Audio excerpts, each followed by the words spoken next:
Good morning my dear students. आज हम आपकी हिंदी ग्रामर का चैप्टर 18 पढ़ेंगे। चैप्टर 18 में देखिए क्या दिया हुआ है। विलोम शब्द। विलोम शब्द आप जानते हैं क्या होता है। विलोम का अर्थ होता है उल्टा, विपरीत बताने वाला, अर्थात उल्टा अर्थ प्रकट करने वाले शब्दों को विलोम शब्द कहते हैं। जैसे हमने बोला अंदर, तो अंदर का बाहर। एक, एक का अनेक। आपकी बुक में ऐसे बहुत से विलोम शब्द दिए हुए हैं, अनुलोम विलोम, सीधा उल्टा। तो जैसे एक अनेक, कटु का मधुर, राजा रंक, मान अपमान, जड़ चेतन, विजय पराजय, उन्नति अवनति, पक्ष विपक्ष, हानि लाभ। मतलब ये उल्टा है। जैसे हानि हमको लॉस हुआ, लाभ हमको प्रॉफिट हुआ। तो ये शब्द आपको पढ़कर याद करने हैं। आपको बहुत से बनते भी होंगे इनमें से। अब देखिए, अब हम इसकी एक्सरसाइज करते हैं। एक्सरसाइज में दिया हुआ है, सबसे पहले आप कितना सीख चुके। नीचे लिखे वाक्यों में रंगीन शब्दों के विलोम शब्द बताना है और वाक्य पूरे करना है। देखो रंगीन मतलब ये विस्तार। विस्तार का क्या होता है? संक्षेप। विस्तार मतलब किसी भी चीज को हमको डिटेल में बताना, और संक्षेप मतलब हमको शॉर्ट में बताना। अब जैसे अग्रज, अग्रज मतलब बड़ा, और अनुज उसका उल्टा हो जाएगा अनुज, अनुज मतलब छोटा। रोगी का क्या हो जाएगा? स्वस्थ। कृष्ण शुक्ल, हानि लाभ। पद्य, पद्य का गद्य। विदेश स्वदेश, सेवक मालिक। समझ में आया? तो ये आपको अच्छे से याद करना है। अब क्वेश्चन नंबर 2 देखिए। क्वेश्चन नंबर 2 में इन शब्दों के विलोम शब्द पहेली से ढूंढकर लिखे। ये एक पहेली जैसी बनी हुई है बॉक्स में, और नीचे आपको कुछ शब्द दिए हैं। इन शब्दों के विलोम शब्द आपको इसमें मिलेंगे। तो मैंने यहाँ पे लिख दिए हैं, फिर आप ऐसे चाहें तो इसमें बना सकते हैं। जैसे गुण, गुण का देखो यहाँ पे बन रहा है, गुण का बनेगा अवगुण। ये देखिए, गुण का अवगुण ये बन रहा है। ऐसे ही यहाँ पे लिख दिया तो इसको। जैसे गुप्त, गुप्त का होता है प्रकट, प्रकट ये लिखा हुआ है। ऐसे हमने ये सर्किल कर दिया है। तो यहाँ ध्यान से देखिए, सफल असफल, हानि लाभ, जय पराजय, लायक नालायक।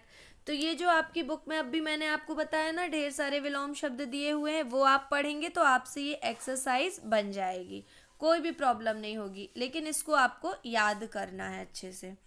क्वेश्चन नंबर 3 देखिए। क्वेश्चन नंबर 3 में दिया हुआ है, नीचे लिखे विपरीतार्थक शब्दों में कुछ अक्षर छूट गए हैं।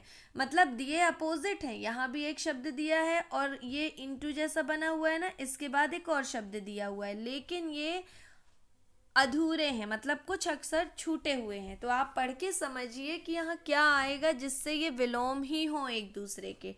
आ बस लिखा मिला है, और यहाँ पे लिखा मिला है आ, और यहाँ पे छा। ठीक है, तो ध्यान से देखिए इससे क्या बन सकता है। आ छा, और यहाँ पे है ई।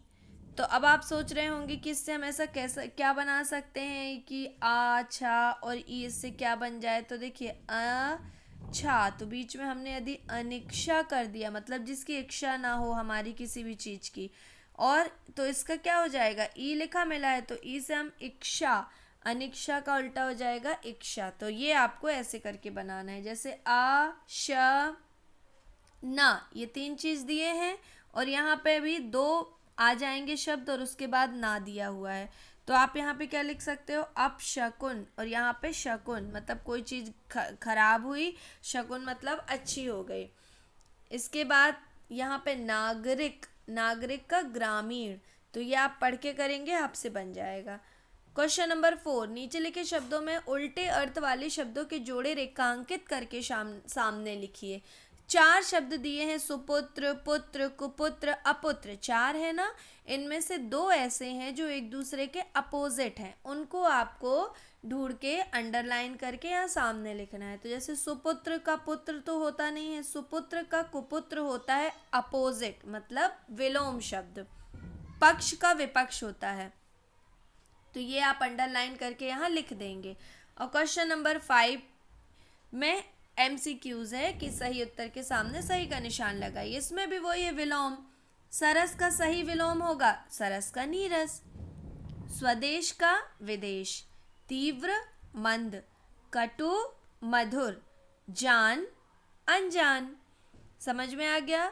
तो ये चैप्टर आपको अच्छे से पहले आप रीडिंग करोगे, जितने भी विलोम शब्द दिए हैं उनको पढ़ोगे, याद करोगे, इसके बाद आप एक्सरसाइज करोगे, आपसे पूरी एक्सरसाइज बन जाएगी और ये पूरा आपको अच्छे से समझ के याद करना है और कॉपी में कुछ भी नहीं करना क्योंकि पूरा ये बुक में हो जाएगा। और यदि कहीं कोई प्रॉब्लम होती है तो आप मुझसे क्लासरूम ऐप में कमेंट करके पूछ सकते हैं। Okay, thank you.